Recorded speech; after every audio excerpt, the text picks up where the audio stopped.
Já sei, você comprou, vendeu ou reformou um imóvel e acha que tá tudo certo na sua declaração, mas cuidado, o leão não é mais aquele bichinho preguiçoso que dependia de você para enviar a declaração, e cuidado, porque ele pode te pegar se tiver alguma coisa errada. Em 2026, a Receita Federal integrou o Sinter, o Cadastro Nacional dos Imóveis, e agora cruza dados de cartórios, prefeituras, IPTU, imobiliárias e até do seu Pix. E tudo isso em tempo real. O sistema usa inteligência artificial para comparar, por exemplo, se o seu inquilino diz que mora no seu imóvel e você não declarou o aluguel. E aí o robô já levanta a bandeira vermelha mesmo antes de você terminar a sua declaração. Quando você olha lá, os alertas, os erros que tem na declaração já aparecem mesmo antes de você enviar. E é por isso que no vídeo de hoje eu vou te mostrar 5 erros fatais com imóveis no imposto de renda,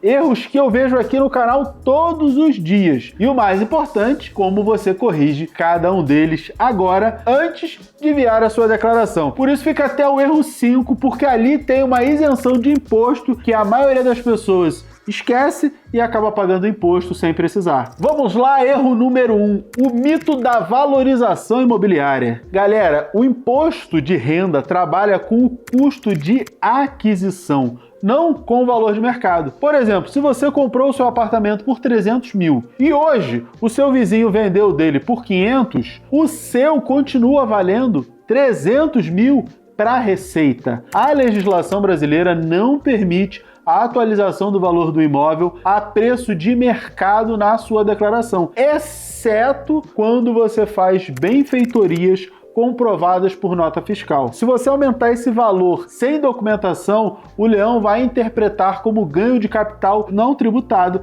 e te jogar na malha fina. Ah, Mira, mas qual o problema de cair na malha fina? A Receita vai bloquear o seu CPF e você não consegue movimentar as suas contas bancárias. Esse é o grande problema, além de todo o imposto devido e regularização. Erro número 2, declarar o valor total no financiamento. Aqui eu preciso que vocês prestem muita atenção, porque esse é o erro que a maioria das pessoas acaba cometendo e gera uma inconsistência patrimonial. O leão quer saber quanto saiu do seu bolso, não quanto o banco te emprestou. No primeiro ano, você soma tudo que efetivamente pagou: a entrada, o ITBI, a escritura, as custas de cartório e as parcelas pagas até 31 de dezembro daquele ano de aquisição. Esse é o valor que vai na sua declaração ali na situação em 31/12 para esse item lá em bens e direitos. Vou te dar um exemplo numérico para ficar mais claro. Digamos que você comprou um apartamento de 500 mil, deu 100 mil de entrada,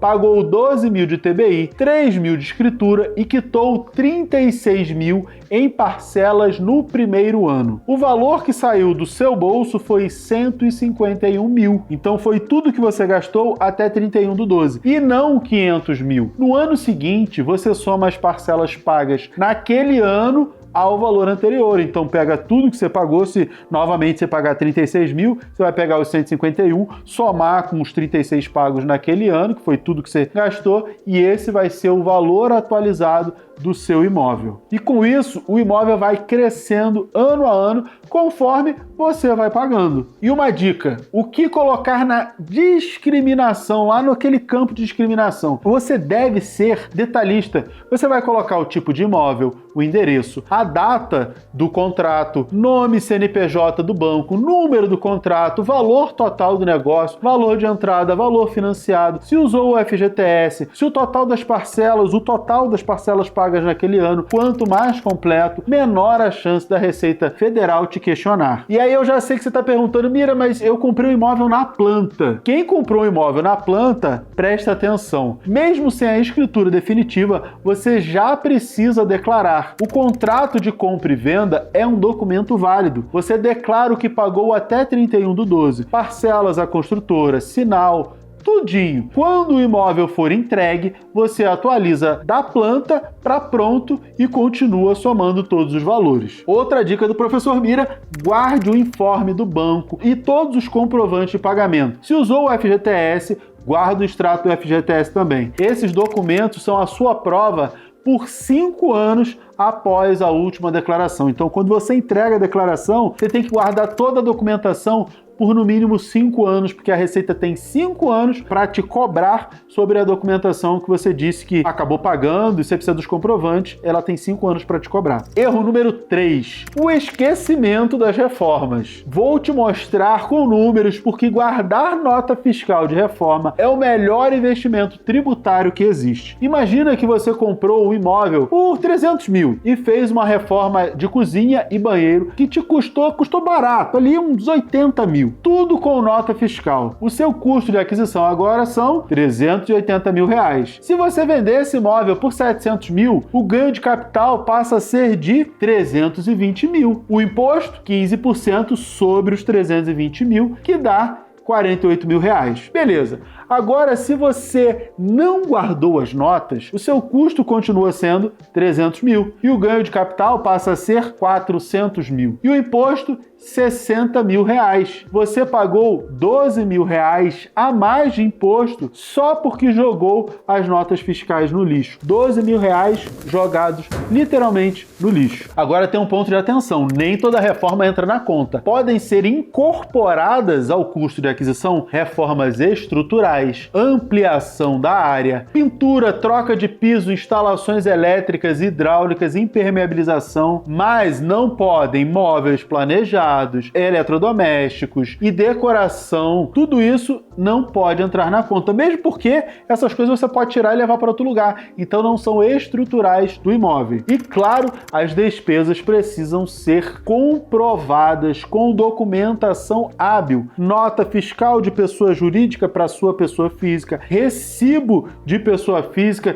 no seu CPF, tudo isso você tem que receber, guardar por aqueles 5 anos. E diquinha do professor Mira, a partir de hoje, crie uma pasta, seja ela física ou digital, chamada Notas do Imóvel. Toda reforma, todo material de construção, toda mão de obra, você vai e coloca lá dentro. No dia que você vender, essa pasta vale dinheiro. É literalmente um investimento com retorno garantido. Você vai pagar menos imposto de renda por conta dessas notas que você guardou. Erro número 4, receber aluguel e rezar para o leão não ver. Galera, se tem um erro que em 2026 virou praticamente suicídio fiscal, é esse. A Receita Federal agora integrou 3 bases de dados: Cadastro Nacional de Imóveis, o Sinter e a própria base de contribuintes. O cruzamento funciona assim: o sistema identifica que uma pessoa declara residir no seu imóvel. Se você é o proprietário e não declarou o rendimento do aluguel,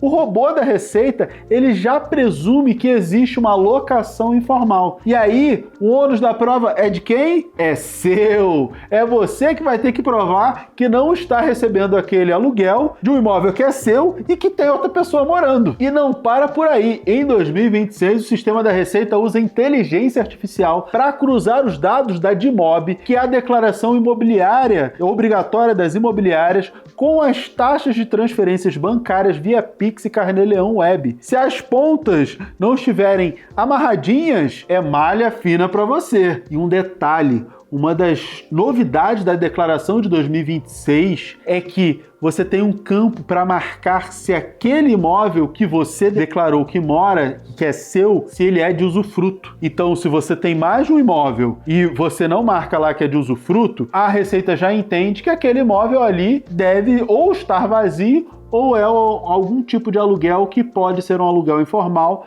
e você pode cair na malha. Ah, Mira, mas eu tenho uma casa de campo. Eu tenho 2 casas de campo. 3 casas de campo. Galera, vai começar a ficar ruim de contar essa história, né? Você vai marcar lá que é tudo usufruto, tudo você usa, você mora em várias casas, você é nômade, né? Você fica andando pra lá e pra cá. Cuidado com isso. Tem esse campo agora, tem essa novidade na declaração. Cuidado com isso aí. Outro ponto importante: aluguel de temporada do tipo Airbnb, Booking. Galera, um alerta para quem faz esse tipo de aluguel por temporada, porque essas plataformas já repassam as informações direto para a Receita. Todo rendimento de aluguel de temporada precisa ser declarado integralmente. Não existe valor baixo que não precisa declarar. Existe faixa de isenção e acima dela o carnê-leão ele é obrigatório. Erro número 5.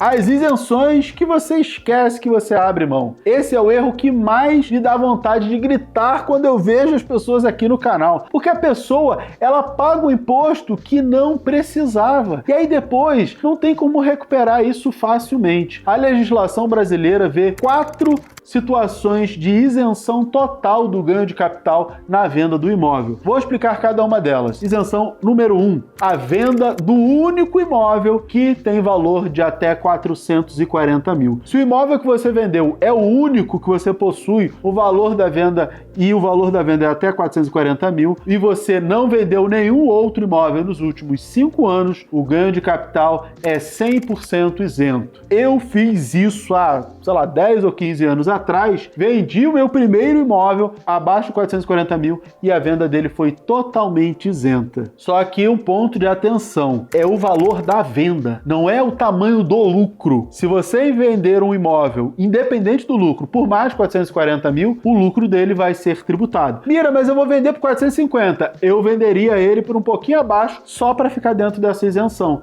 tá? Não é o tamanho do lucro, é o valor de venda do imóvel. E o único imóvel significa exatamente isso. Se você tem um terreno, uma sala comercial ou qualquer outro imóvel em seu nome, já não se aplica esse benefício. Isenção número 2, reinvestimento da venda do imóvel em até 180 dias. Essa é a mais poderosa e mais mal utilizada. Se você vender um imóvel residencial e usar o valor integral dessa venda para a compra de um outro imóvel residencial no Brasil dentro de 180 dias, o ganho de capital ele é totalmente isento, sem limite de valor. Vendeu por 2 milhões? Comprou outro e usou esses 2 milhões em até 180 dias, o imposto é zero, tá? Independente do valor. Mas atenção nos detalhes que derrubam as pessoas. Primeiro, o prazo de 180 dias conta da assinatura do contrato de venda e não da escritura. Segundo,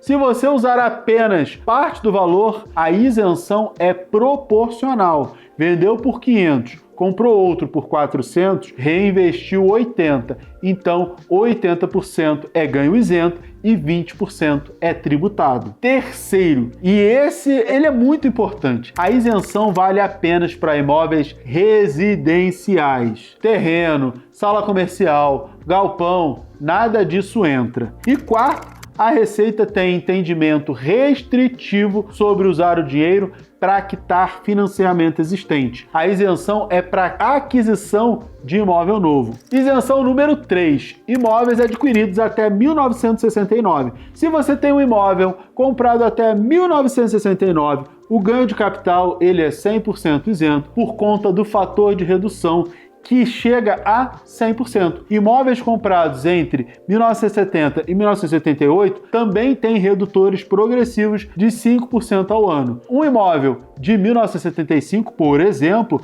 pode ter uma alíquota efetiva tão baixa que é quase zero. Isenção número 4, ganho de até 35 mil no mês. Se o ganho de capital total na venda do imóvel, na verdade, de qualquer bem, não ultrapassar 35 mil, você está isento. Essa regra ela é automática e vale para bens em geral, não apenas para imóveis. Mas cuidado, porque para imóvel é muito difícil que você tenha um ganho, um lucro, que seja só de 35 mil. Mas se tiver, você tem direito a essa isenção. E o erro fatal que todo mundo comete, que grande parte das pessoas cometem, não informar a isenção. É aqui o ponto crucial. Mesmo que você seja isento, você precisa declarar a venda lá no GCAP, que é o Programa de Ganho de Capital, e marcar a isenção correspondente. Depois você importa os dados do GCAP para a sua declaração anual. Se você simplesmente não declara a venda porque acha que é isento, a Receita não sabe que houve essa isenção. Ela vê uma variação patrimonial sem explicação